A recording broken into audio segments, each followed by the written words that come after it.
नमस्कार विद्यार्थियों। तर्क संग्रह के करण निरूपण को आज हम जानेंगे।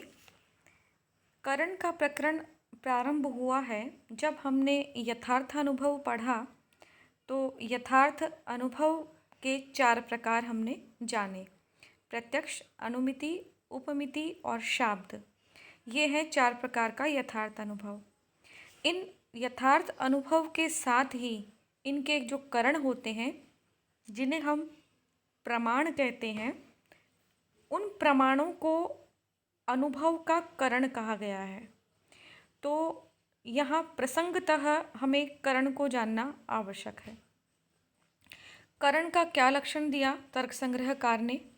असाधारणम कारणम करणम। असाधारण कारण को करण कहते हैं। परीक्षाओं में आपके परिभाषा पूछी जाती है और कभी कभी व्याख्या के लिए भी आता है। देखिए, करण का जो लक्षण किया गया कि असाधारण कारण करण होता है, इस लक्षण में सभी ने कहा कि असाधारण कारण को हम कैसे पहचानेंगे, इसके लिए भी यहाँ पे कोई शब्द आना चाहिए था। किसी भी कार्य के अनेक कारण होते हैं और उनमें से जो असाधारण कारण है वह करण कहलाएगा।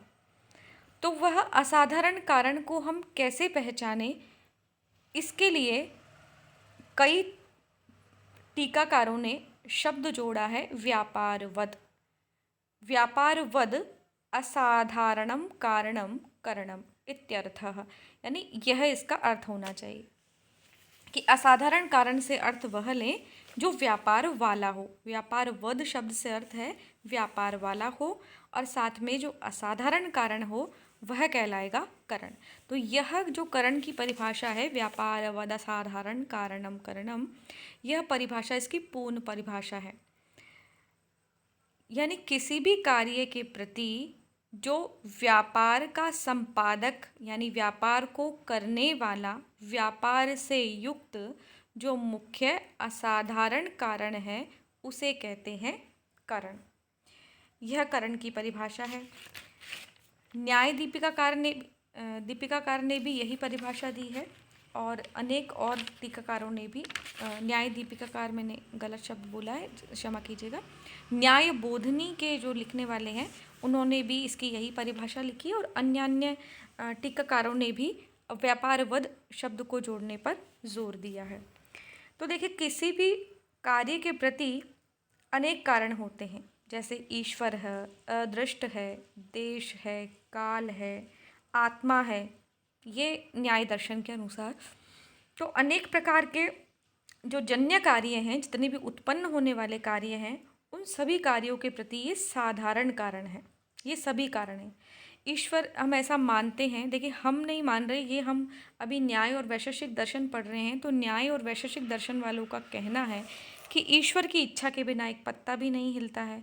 तो जितने भी समस्त जन्य कार्य हैं, यानी उत्पन्न होने वाले कार्य हैं, उन सभी कार्यों के प्रति ईश्वर क्या है? साधारण कारण बनता ही है।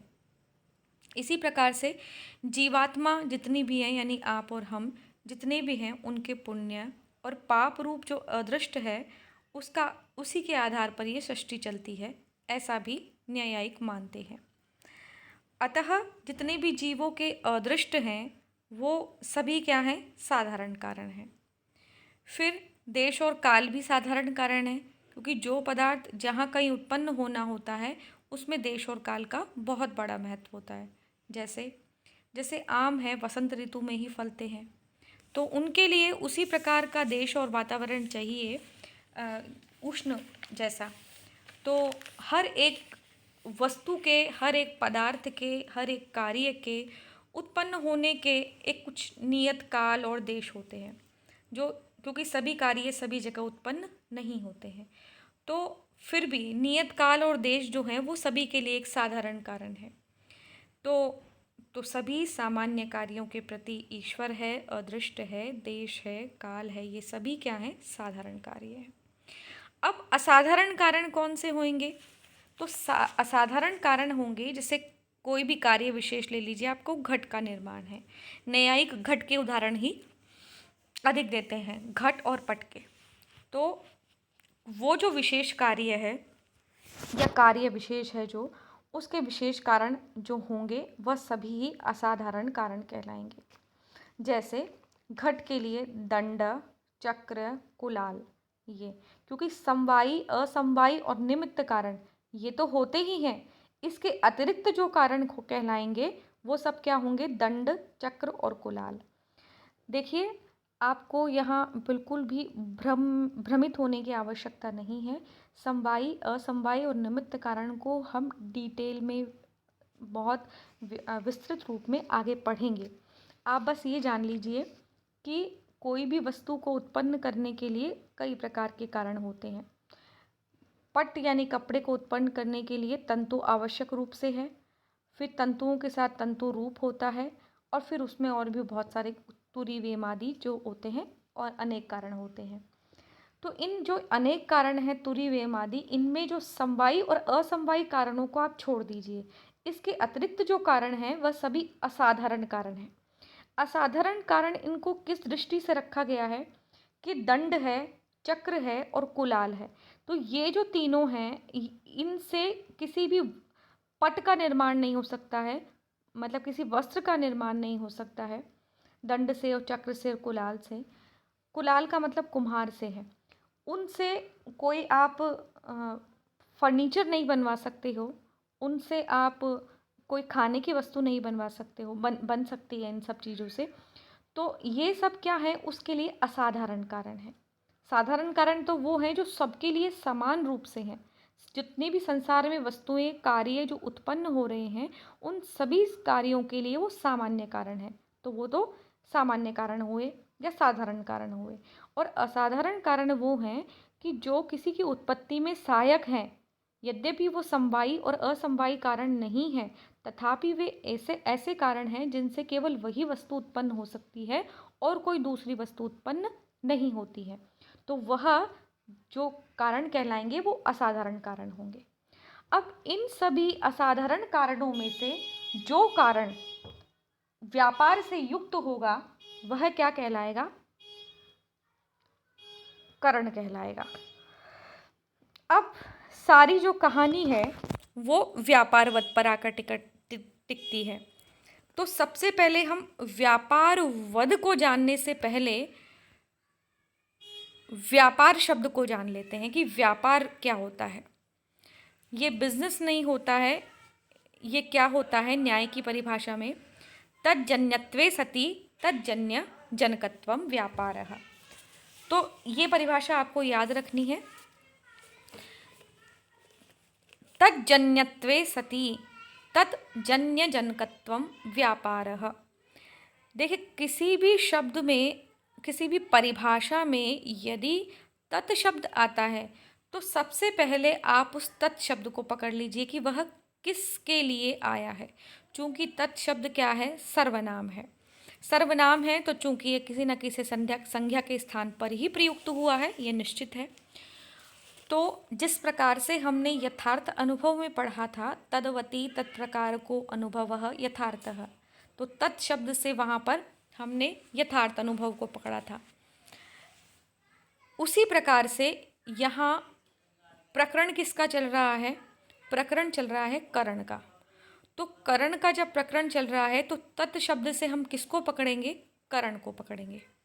तो तत् का मतलब है करण। करण से जन्यत्वे, जन्य का मतलब होता है उत्पन्न होना। और ये त्व लगाना, ये न्याय की थोड़ी स्टाइल लिखने की तरीका है, वाक्य संयोजन का तरीका है इनका। तो उस करण से जन्य यानी उत्पन्न होने पर तत्, फिर तत् शब्द का अर्थ है यहाँ पे करण।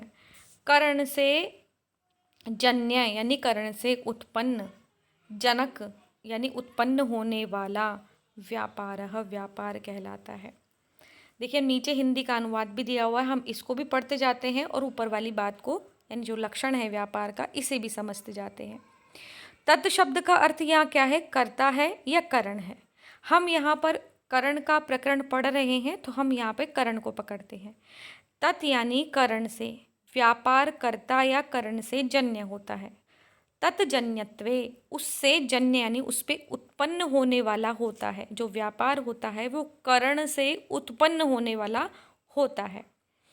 और तत्जन्य जन्य जनकत्वम, और उस कार्य का जनक व्यापार, कर्ता और करण से जो उत्पन्न होने वाला कार्य है, जन्य जो कार्य है, उस कार्य का जो जनक है वह भी व्यापार होता है। इस तरह फलितार्थ यह हुआ कि कर्ता या जो करण है, हम यहाँ कर्ता पढ़ते ही नहीं है, करण से जन्य यानी करण से उत्पन्न होते हुए, यानी जो करण से उत्पन्न भी हो रहा है वो करण से जन्य यानी करण से कोई दूसरी वस्तु भी उत्पन्न हो रही हो, यानी कोई भी कार्य जो दूसरा उत्पन्न हो रहा है उसका भी वो जनक हो। यानी करण से उत्पन्न भी हो रहा हो और करण से जो दूसरी वस्तु उत्पन्न हो रही है उसका वह जनक भी हो, वही व्यापार कहलाता है या वही व्यापारवान है। जैसे दंड, दंड का मतलब होता है डंडा, जो हम मारने के काम लेते हैं, या फिर कुलाल जो होता है वो उससे अपनी भ्रमी को, वो चक्र जो होता है उसको हिलाता है, घुमाता है, वो दंड। तो दंड से जन्य होते हुए, दंड से जो जन्य घट है उसका जो जनक है भ्रमी रूप क्रिया, वही व्यापार है। हम इसको अभी रेखा चित्र से और अच्छी तरह से समझेंगे। थोड़ी छोटी बात है पर थोड़ी कठिनता से कही हुई है। तो उस भ्रमी रूप क्रिया से जो युक्त है वही असाधारण कारण क्या है, करण कहलाएगा। अब देखिए इसको इस चित्र के माध्यम से समझिए। व्यापार की क्या परिभाषा दी है, तज्जन्यत्वे सति तज्जन्य जनकत्वम। तत् का मतलब है करण, तत्जन्य का अर्थ है करण से जन्य, करण से जन्य का मतलब है करण से उत्पन्न, जो करण से उत्पन्न होता हो। तत्जन्य जनकत्वम, तो उस करण से जन्य यानी करण से जो उत्पन्न होने वाला है उसका भी जनक व्यापार कहलाता है। कहा कठिनाई से इसको, लेकिन जब आप इसको इस रेखा चित्र में समझेंगे तो आपको ये सरल लगेगा। क्या, करण से जन्य क्या है, देखिए यहाँ पे इसको समझिए। करण से जन्य, करण से जन्य क्या है, भ्रमी रूप। करण का मतलब हम पकड़ लेते हैं एक बार, दंड, डंडा। डंडे से क्या उत्पन्न हुआ है, भ्रमी रूप क्रिया। जब आप डंडे को हिलाएंगे तो भ्रमी का मतलब गोल गोल घूमना, जो वो कुलाल का जो वो चाक होता है वो घूमने लग जाता है, तो वो भ्रमी रूप क्रिया क्या है, उसको कहा व्यापार। अब वो व्यापार है जो भ्रमी रूप क्रिया, वो किससे उत्पन्न हुई है, वो दंड से उत्पन्न हुई है, जिस दंड को हमने यहाँ पे करण कहा है। तो उस दंड से जो जन्य है यानी भ्रमी रूप क्रिया, वो भ्रमी रूप क्रिया किसकी जनक है, यानी किसको उत्पन्न करने वाली है, वो घट को उत्पन्न करने वाली है। यानी घड़ा ही तो बनेगा उससे, जब वो चाक घूमेगा तो उससे घड़ा बनेगा। तो व्यापार का मतलब होता है कोई भी क्रियावान चीज हो, क्रिया करने वाली चीज हो, उसको कहते हैं व्यापार। व्यापार का अर्थ व्याकरण में क्रिया से भी लिया जाता है, तो यहाँ पर भी उस क्रिया शब्द को आप रख लीजिए कि व्यापार का अर्थ है क्रिया। तो जो कारण क्रिया से युक्त होगा वही क्या कहलाएगा, व्यापारवान कहलाएगा। अब जो परिभाषा दी है उस परिभाषा के अनुसार तज्जन्यत्व से पकड़िए आप। तद का मतलब करण, करण का मतलब है यहाँ पे डंडा, दंडा। तो दंड से जन्य, दंड से क्या उत्पन्न होती है, कुम्हार के चाक का घूमना यानी भ्रमी रूप क्रिया। यही भ्रमी रूप क्रिया तत्जन्य यानी उस करण से जन्य, करण से क्या जन्य है, करण से जन्य है भ्रमी रूप क्रिया। वह किसकी जनक है, वह घड़े का निर्माण करती है, घट की जनक है। तो दंड से जन्य जो घट का जनक है, घट जो है वो किससे है, दंड से ही बनता है। जब तक डंडा नहीं होगा, वो घूमेगा नहीं, तब तक घट नहीं बनेगा। तो जो घट का जनक, घट का जनक भी है और दंड से जन्य भी है, वही व्यापार वाला कहलाएगा। तो ये भ्रमी रूप जो क्रिया है यही व्यापार कहलाएगी। इस व्यापार से युक्त कौन है, इस भ्रमी रूप क्रिया से युक्त कौन है, दंड है। तो असाधारण कारण तो है ही वो, दंड, कुलाल और चक्र, इन सबको हमने क्या माना है, असाधारण कारण, क्योंकि इनसे केवल घट ही उत्पन्न होता है और कोई वस्तु उत्पन्न नहीं होगी। इन असाधारण कारणों में व्यापार वाला कौन है, केवल दंड है व्यापार वाला, वही घूमता है, वही क्रिया करता है, तभी कुलाल का जो चक्र है वो भ्रमण करने लगता है। तो भ्रमी रूप क्रिया से, भ्रमी रूप व्यापार से युक्त है दंड। उस दंड को ही हम यहाँ पर क्या कहेंगे? करण। वह जो करण है, करण से जो जन्य होती है वह है भ्रमी रूप क्रिया। वह भ्रमी रूप क्रिया ही उस दंड से जन्य जो घट है उसकी जनक है। ठीक है, तो ये भ्रमी रूप क्रिया ही यहाँ पे क्या कहलाएगी? व्यापार कहलाएगी। और यही व्यापार, इसी व्यापार से जो युक्त है वो कौन है? दंड है। तो इस प्रकार से दंड हुआ हमारा असाधारण कारण। इसे यह बहुत सरल भाषा में भी कह सकते थे, पर चूंकि न्याय दर्शन का मुख्य उद्देश्य है तर्क करना और इससे बुद्धि के कौशल का विकास करना। तो हम आगे और देखते हैं इस लक्षण में इन्होंने क्यों कहा है ऐसा। देखिए, काल इत्यादि जो होते हैं, ईश्वर, ईश्वर की इच्छा, काल, देश, ये सभी क्या है? साधारण कारण हैं। तो सभी साधारण कारणों में लक्षण की अतिव्याप्ति न हो जाए, इसीलिए यहाँ पे असाधारण शब्द का प्रयोग किया गया है। किसकी बात कर रहे हैं हम लोग? असाधारण कारणम करणम। इस लक्षण में असाधारण पद क्यों कहा?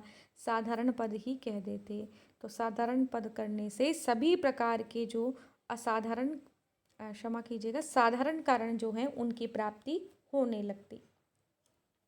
तो असाधारण कारण और स्वयं भी व्यापार होता है। वह असाधारण कारण जो होता है वह स्वयं भी व्यापार होता है। अतः उसमें अतिव्याप्ति रोकने के लिए यहाँ पर क्या कहा गया है? व्यापार वाला कहा गया है। जैसे घट रूप कार्य के प्रति चक्र का भ्रमी रूप क्या है? व्यापार है। वह क्या है? असाधारण कारण है। तो उस असाधारण कारण में अतिव्याप्ति न हो जाए। देखिए, यहाँ क्या कहना चाहते हैं कि व्यापार वद शब्द क्यों कहा आपने? आप व्यापार शब्द ही यूज कर देते, प्रयोग कर लेते इसमें, कि व्यापार असाधारण कारणम करणम, ये लक्षण कर देते आप। तो कह रहे हैं कि जो भ्रमी रूप क्रिया होती है वह भी तो व्यापार है। तो घट रूप कार्य के प्रति और वो भ्रमी रूप जो क्रिया है वो भी तो असाधारण कारण है। असाधारण कारण होते हुए और व्यापार को ही हम कारण मान लेते, व्यापार असाधारण कारणम करणम ये लक्षण करते, तो भ्रमी रूप क्रिया में भी ये लक्षण जाने लगता। क्योंकि भ्रमी रूप क्रिया क्या है? असाधारण कारण है। और भ्रमी रूप क्रिया क्या है? व्यापार है। तो व्यापार जो असाधारण कारण है उसी को कारण मानने लगते, जो कि क्या हो जाता? गलत हो जाता। तो भ्रमी रूप क्रिया रूप व्यापार में अतिव्याप्ति न हो जाए, इसीलिए लक्षण में व्यापारवद शब्द का प्रयोग किया है। क्योंकि जो स्वयं व्यापार है वह, यानी क्रिया वाला जो खुद है, क्षमा कीजिएगा, जो स्वयं क्रिया है वो क्रिया वाला नहीं हो सकता है। क्रिया वाला तो वही होगा जो उस क्रिया को धारण करता है। तो इस प्रकार से यहाँ पर अतिव्याप्ति को रोकने के लिए दो शब्दों का प्रयोग किया, एक तो असाधारण कारण का और दूसरा व्यापार के स्थान पे व्यापार वद का प्रयोग किया गया है। तो इस प्रकार से करण के लक्षण में इतना ही व्याख्या करने योग्य था। आप इसे पुनः पुनः अध्ययन कीजिएगा। थोड़ा सा कठिन विषय है, ये बिंदु है, शीर्षक है, तो इसे आप और समझिएगा पुनः पुनः अध्ययन करके। धन्यवाद।